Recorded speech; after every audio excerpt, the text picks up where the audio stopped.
Hola, hola, ¿qué tal? ¿Cómo están? Sean todos bienvenidos a Brujo X, porque recuerda que el hechizo más poderoso que existe es la imaginación.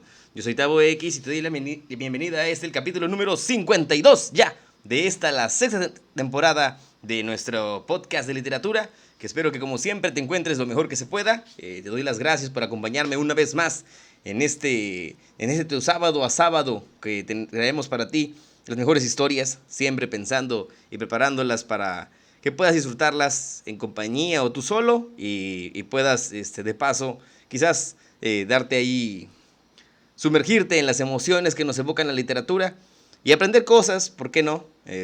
Quiero mandar un saludo especial a todas las personas que se han tomado la molestia de escribir y mandarme sus comentarios, les agradezco.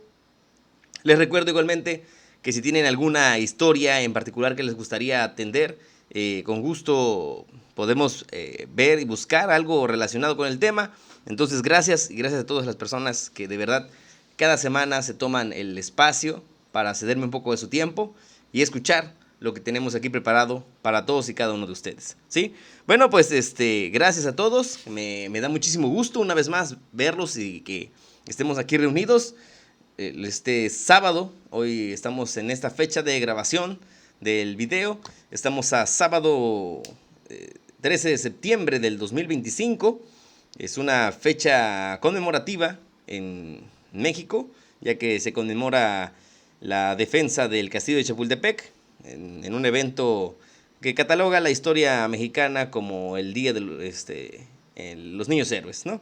Pero en particular es referencia a la batalla del castillo de Chapultepec, que marca uno de los episodios pues, de esa fatídica guerra que se libró entre México y los Estados Unidos. Y bueno, esta semana tenemos preparadas aquí, como siempre, ya saben, estuvimos buscando como de qué vamos a platicar el día de hoy. Y ya que estamos hablando de los Estados Unidos, vamos a platicar acerca también de su influencia que han tenido no solamente en el país mexicano. En esta ocasión no vamos a hablar todavía de México, no vamos a ir a una historia mexicana, pero sí vamos a cambiar de país muy cerca, muy cerquita de México. Es un vecino mexicano. Vamos a ir hasta la hermana República de Cuba, esa isla que se encuentra en el Mar Caribe y en frontera con el Golfo Mexicano. Entonces, vamos a ir para allá a contarles una historia, un cuento muy bueno que a mí en particular me gusta. Ustedes van a decir, a ti todos los cuentos te gustan. Bueno, no todos, pero los que tocamos aquí en Brujo X, por supuesto que sí, son de mi agrado. Entonces, vamos a tener lo que tenemos preparado. Les agradezco como siempre. Y bueno, vamos a platicar de este hermoso país que se encuentra ahí en nuestro vecino continental. Y pues vamos a platicar un poquito sobre él y vamos a contar dos historias. Vamos a iniciar con una historia de algo que también se va a celebrar en unos días y que a mí me llama mucho la atención. Entonces dije, ¿cómo puedo unir puntos de algo que esté muy próximo a recordarse? Una buena historia y todo que se una. Así que, bueno, pues primero quisiera contarles sobre... Vamos a hacer un pequeño paréntesis. ¿Usted sabe cuál es la diferencia entre un astronauta y un cosmonauta? Bueno, tal vez algunos no estén familiarizados con la palabra de cosmonauta. En realidad el término tiene que ver sobre en qué parte del mundo se encuentra la persona que está aspirando a viajar al espacio. Todos los astronautas es un término acuñado por la NASA, que es la Agencia Estadounidense de Investigación Espacial, y pues para todas las personas que viajaron al espacio por parte del bando estadounidense, se consideró que eso se le llamaba astronauta, ¿no? Porque eran los que navegaban en los astros. Sin embargo, recordemos que la época más fuerte y gloriosa de la carrera espacial tuvo que ver durante la Guerra Fría. Y en aquella época el bando contrario se encontraba en la Unión Soviética. Entonces, para todos los que estaban del lado soviético, el término que se utilizaba era el de cosmonauta. Entonces, en realidad podríamos decir que astronautas y cosmonautas vendrían siendo básicamente lo mismo, solamente que es otro término que se utiliza para referirse a la misma situación. En otros sentidos, quizás algunos podrán decir que tienen algunos alcances diferentes, no lo sé. Desde mi perspectiva y de acuerdo con lo que he leído, pues en general, en esencia, es lo mismo. Nada más es que los astronautas son aquellos que fueron del lado estadounidense y los cosmonautas son aquellos que viajaron del lado soviético. Y bueno, entonces esta semana vamos a conocer la historia de un cosmonauta, y precisamente vamos a conocer la historia de un cosmonauta cubano que tiene el nombre de Arnaldo Tamayo. Y tal vez ustedes nunca lo habían escuchado hablar en su vida, pero porque pues como saben, siempre la publicidad occidental, que es la que nos toca a nosotros, y sobre todo lo que tenga que ver con Estados Unidos, aplasta cualquier tipo de conocimiento que tenga que ver con el bando contrario. Pero es importante que lo conozcamos, y bueno, si les interesa todo esto del espacio y demás, a mí me encanta todo eso, todas esas historias que están relacionadas con la carrera espacial y un poquito de todo, pues entonces, sin más preámbulos, comencemos. Arnaldo Tamayo Méndez nació el 29 de enero de 1942 en un pueblo llamado Baracoa, en Cuba. Arnaldo tuvo una infancia que tuvo un giro de 180 grados, cuando al cumplir los 10 años en su país inició una dictadura militar apoyada por los Estados Unidos. Ustedes me dirán, ¿cómo, Tavo? ¿El país que promueve la libertad y la democracia apoya dictaduras? Claro que sí, siempre lo ha hecho. En realidad no le importa mucho la libertad, solamente le importa que esa libertad los apoye a ellos, así que no nos extrañemos, es imperialismo puro. La isla de Cuba se encuentra muy cerca de las costas de Estados Unidos, y gracias al apoyo de ese país, el general Fulgencio Batista tomó el poder por la fuerza y comenzó un gobierno en donde la capital de este país se convirtió en la sede más grande de la mafia para lavar dinero y traficar drogas. Personas de todas las edades eran obligadas a la prostitución, y en los campos la gente vivía en condiciones de esclavitud para la producción que era entregada a las empresas que utilizaban azúcar en los Estados Unidos. Así que para que un niño en Estados Unidos pudiera disfrutar de una Coca-Cola en casa al precio de 20 centavos, era necesario que un niño en Cuba tuviera que trabajar 12 horas en los campos de azúcar, sin tener acceso a agua potable y teniendo una casa hecha de adobe. El ejército en Cuba arrestaba y asesinaba a todos los que se oponían al gobierno democrático que apoyaba a los Estados Unidos. Las condiciones de la isla hacían que las enfermedades se proliferaran y la tasa de mortandad era muy alta. El 90% de las personas en la zona rural no tenían acceso a servicios básicos y las escuelas eran muy escasas, con la intención de que la gente no le quedara más que ir a trabajar al campo. Esa situación provocó la muerte de los padres de Arnaldo cuando él apenas tenía 13 años, lo que hizo que tuviera que quedarse a cargo de su familia para mantener a sus hermanos. Arnaldo, todos los días antes de ir a la escuela, llevaba cajas de periódico a los puestos y saliendo de clases trabajaba limpiando botas de los militares y como ayudante de un carpintero que trabajaba para el gobierno. Ya era muy de noche cuando con la luz de una vela debía comenzar a hacer sus tareas, pero en aquellas noches cálidas en la isla le gustaba mirar las estrellas y pensar cómo sería la vida si no tuvieran que vivir bajo la opresión y el abuso. En 1957, un abogado de nombre Fidel Castro y un médico argentino de nombre Ernesto Guevara llegaron junto con otros en un barco procedentes de México para iniciar una revolución que liberaría al pueblo de Cuba de la dictadura de Fulgencio Batista. Durante los 2 años siguientes, el país estuvo en una guerra civil para liberarse del control militar de Fulgencio Batista.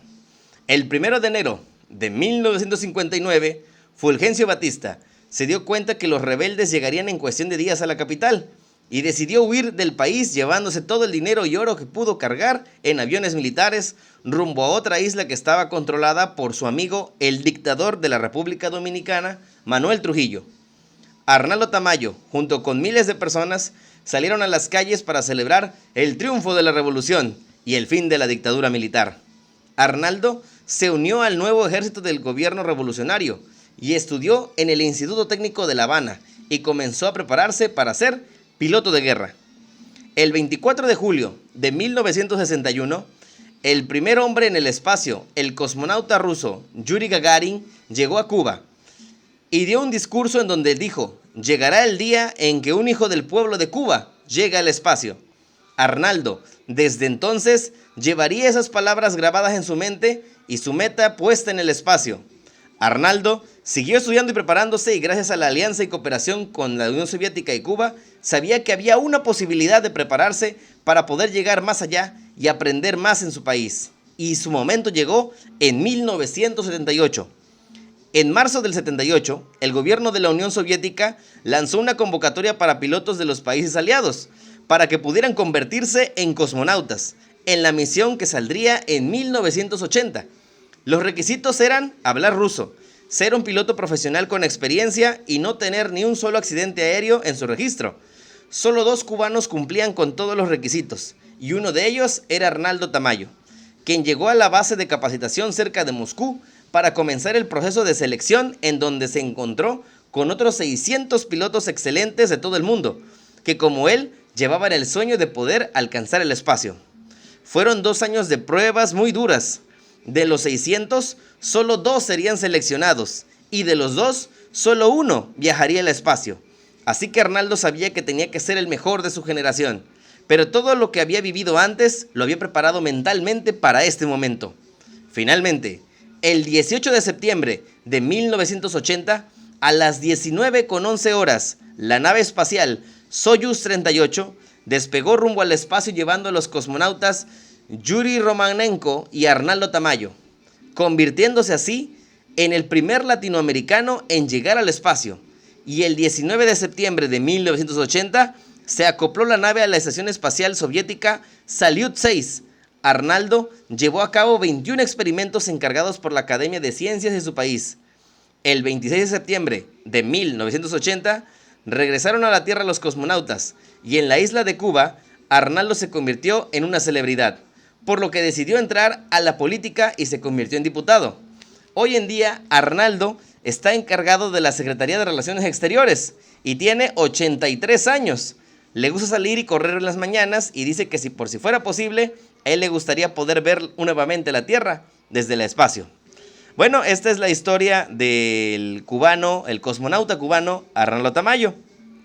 Ya lo conocían, la habían escuchado, probablemente no. La verdad es que no es una historia muy conocida, pero la verdad se me hace una historia muy interesante, que dije, hay que ponerla, hay que recordarla, porque vale la pena conocer un poquito de todo lo que pasa alrededor del mundo. Creo que cada una de las historias que tenemos con personajes a nuestro alrededor que pueden inspirarnos a algo, son valiosas. Muchas veces creo que la literatura siempre nos permite aprender sin tener que experimentar todas las cosas o el sufrimiento ajeno. Y es decir, no necesito por qué sufrir todo lo que él vivió para entender su esfuerzo y sobre todo el hecho de que pues hay cosas que aunque parecieran imposibles se pueden alcanzar, ¿sí? Bueno, entonces eso es un referente al gran Arnaldo Tamayo, que dentro de 5 días estaremos recordando el momento de su proeza, cuando alcanzó finalmente el espacio y se convirtió en el primer latinoamericano en llegar al espacio, ¿sí? Pero bueno, ahora vamos a hablar del cuento que tenemos preparado para esta semana.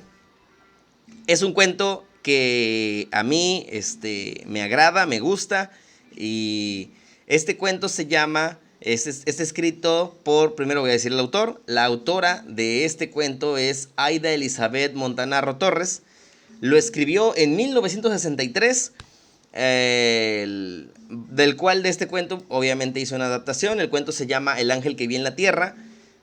Lo pude conseguir a través del portal que ahora ya hay de cooperación con la Universidad de La Habana y permite publicar algunas de sus obras. El gobierno de Cuba publica algunas obras en internet y pues se agradece, ¿no? Se agradece porque siempre el intercambio con otros países y culturas es fenomenal. A mí me encanta, yo me disfruto mucho leer de todas las posturas y de todos los lados. Entonces, ahora que está esa posibilidad que antes pues no era muy posible, pues lo agradezco. También quiero mandar un saludo a mis amistades que son migrantes de aquel bello país y que por diferentes razones se encuentran en México o que han tenido que dejar la isla, ¿sí? Entonces, sé que la situación en Cuba no es la mejor, no la están pasando bien, tienen muchos problemas, sobre todo ahorita por el tema energético, pero ese es solamente uno de los tantos problemas que tienen. Entonces, ojalá que pronto la situación en su país se cambie, porque creo que el pueblo cubano ya merece estar bien. Pero bueno, por el momento creo que está bastante adversa la situación en su caso. De cualquier manera, les envío un abrazo fraterno a todos y cada uno de ellos. Ojalá que la situación cambie y que vaya para mejor. Aunque, para ser honestos, creo que básicamente todo el mundo no está yendo hacia mejor, sino en sentido contrario. Pero bueno, ojalá que todo cambie.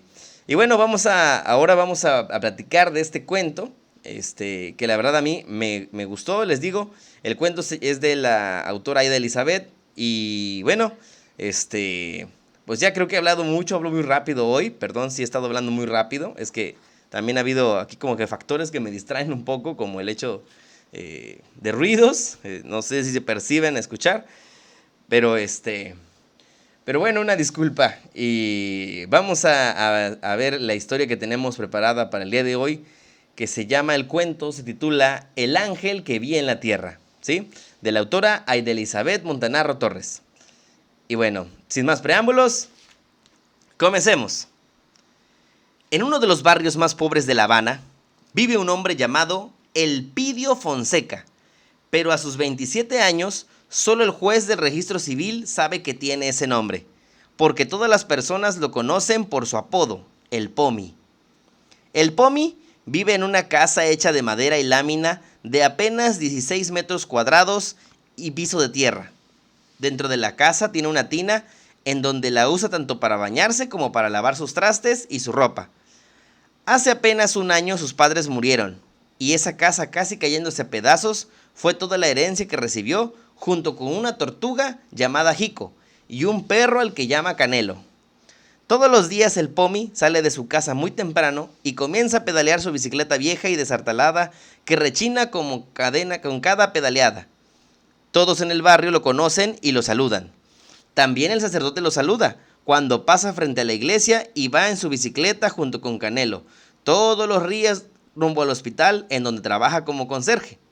El Pomi nunca llega tarde y saluda a todos en el hospital. Los médicos y las enfermeras lo conocen y siempre le pide al policía de la entrada que le eche un ojo a su bicicleta, y el policía le dice que nadie se robaría eso, porque si la agarran se contagiarían de tétano, de lo oxidada que está la bicicleta. El Pomi comienza su turno muy temprano, usando una escoba vieja y un trapeador al que se le zafa cada rato para poder recoger la basura. Para no aumentar el sueldo, los doctores del hospital le pagan con 1 litro de alcohol de caña diario y lo dejan llevarse las sobras de la comida del personal del hospital, con lo que puede alimentarse él y sus mascotas. El Pomi regresa a casa tomando un poco de su caña y viene zigzagueando en su vieja bicicleta, mientras todos en el barrio saben que ya llegó por el rechinido de su bicicleta vieja. Un día el Pomi, al llegar al hospital, ve bajarse de un auto a una muchacha de piel muy blanca, ojos azules y rubia, que lleva tacones en su brazo, que cuelga una bata blanca y entra al hospital. Él nunca había visto una mujer tan bonita y piensa que se parece a los ángeles que están pintados en la iglesia. Como comprar pasta de dientes es un lujo que no puede darse, usa jabón y lo que queda de un cepillo de dientes para lavarse lo mejor que puede. Sin embargo, una noche mientras se asea, se da cuenta que le comienza un terrible dolor. Tiene una muela picada. El dolor es parecido a que te estén arrancando la piel con un tenedor. En toda la noche no logró conciliar el sueño y muy temprano decide irse al hospital para ser el primero en ser atendido por el dentista, porque no puede aguantar ni un minuto más ese dolor producido por su muela. Sale a toda prisa a bordo de la bicicleta y el dolor que lleva en el rostro no le permite saludar a la gente como lo hace habitualmente. En esta ocasión va a toda prisa tratando de llegar más temprano al hospital. Llega y deja su bicicleta. Pasa de largo sin firmar su entrada y entra a uno de los 3 consultorios dentales que hay en el hospital y se sienta de inmediato en la silla para que nadie le gane. A los pocos minutos escucha unos tacones detrás de él y una dulce voz le habla. Disculpe, no sé si está usted programado, pero debo de entender que se trata de una emergencia, así que deme unos minutos mientras preparo el material dental Me pongo la bata y comienzo a ayudarlo. No reconoce la voz y como está de espaldas a la puerta, se pregunta quién tiene aquella hermosa voz. En eso, ve que una hermosa dentista de cabellos dorados se coloca frente a él y le pide que por favor le diga su nombre completo para llenar el registro y que diga el malestar que tiene. Al abrir la boca y tratar de decir su nombre, el aliento alcohólico que despide hace que la dentista dé un paso hacia atrás. Y justo en ese momento entra el dentista Humberto, quien conoce desde hace tiempo al Pomi. Lo saluda y saluda a la dentista, que descubre que se llama Ángela y piensa que es el mejor nombre para una mujer que parece un ángel. La dentista le pide que por favor al otro dentista se encargue de este paciente y Humberto se encarga de atenderlo. Lo revisa y dice que no hay otra solución más que extraer la muela. Así que el Pomi abre la boca y comienza en el procedimiento. Ya vuelto en vida, el Pomi sale pensativo, en que quizá si él no fuera un alcohólico, una mujer como la dentista no lo rechazaría por su aroma y su aspecto. Así que a partir de ese día se fue a ver al director del hospital y le dijo que no quería que le dieran más alcohol y que prefería que le dieran su dinero. Juntó dinero y se compró una pasta de dientes, ordenó su casa y comenzó a lavar su ropa y quitarle todas las manchas con el jabón que antes usaba para lavarse los dientes.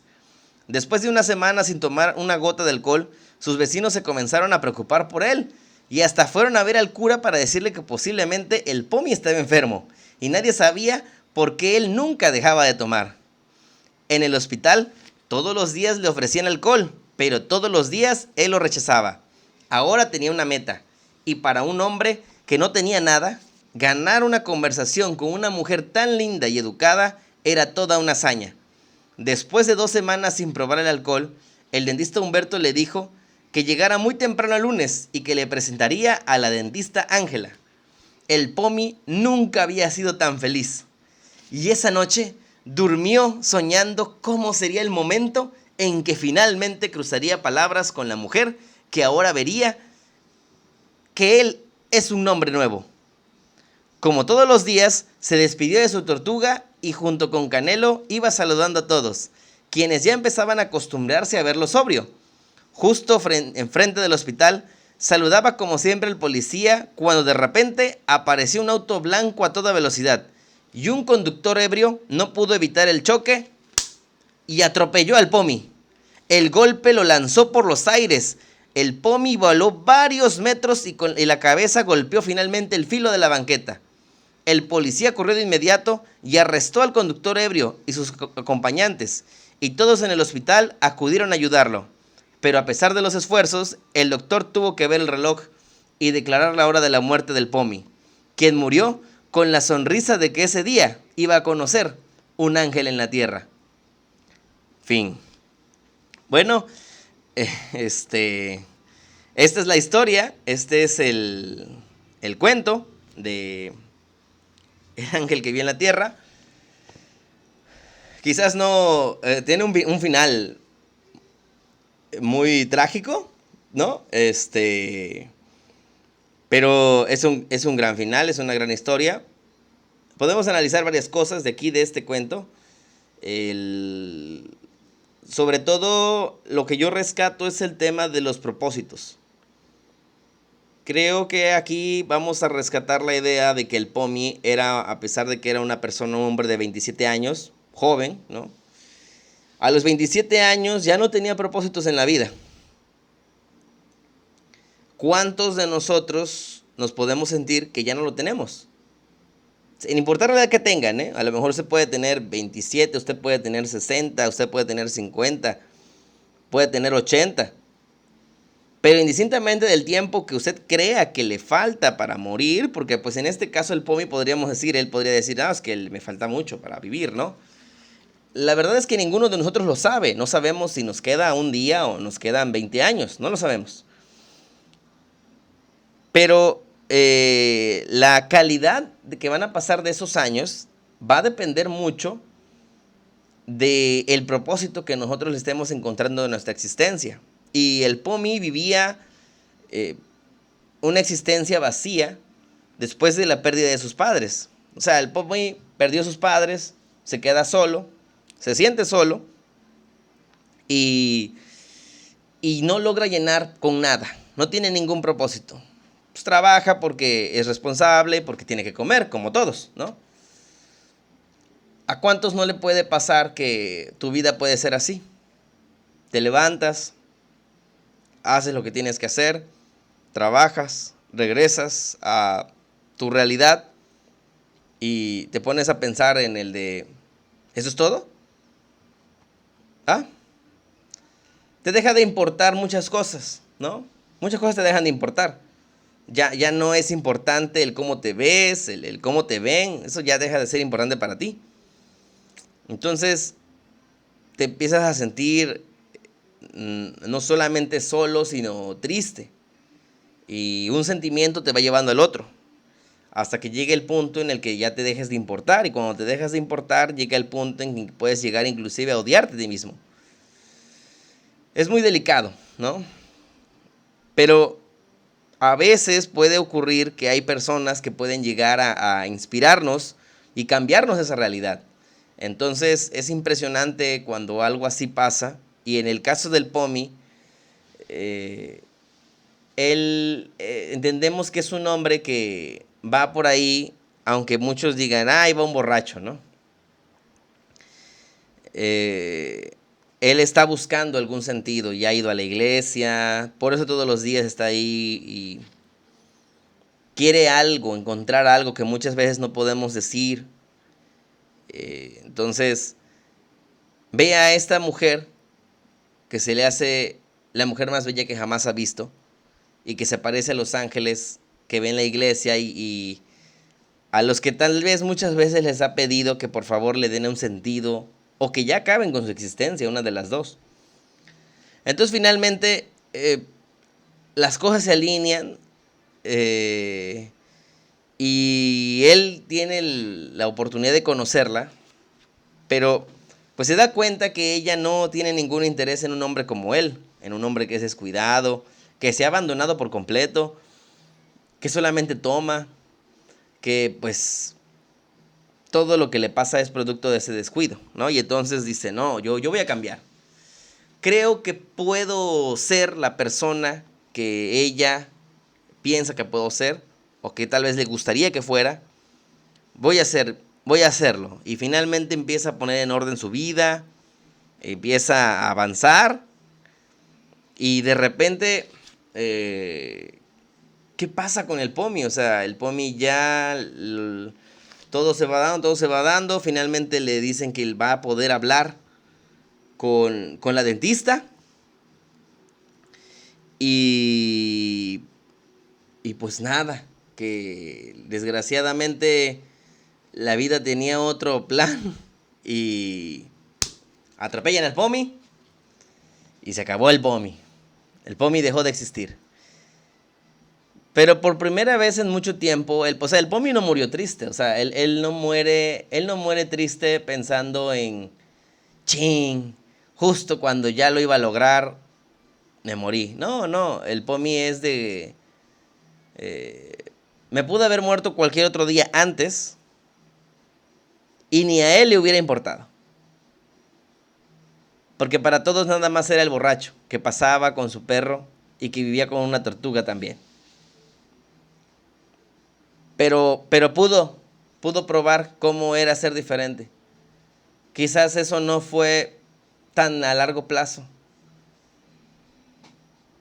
pero trató de demostrar que podía cambiar y ser distinto y ya tenía un propósito. Entonces, inclusive no sabemos qué efecto hubiera tenido.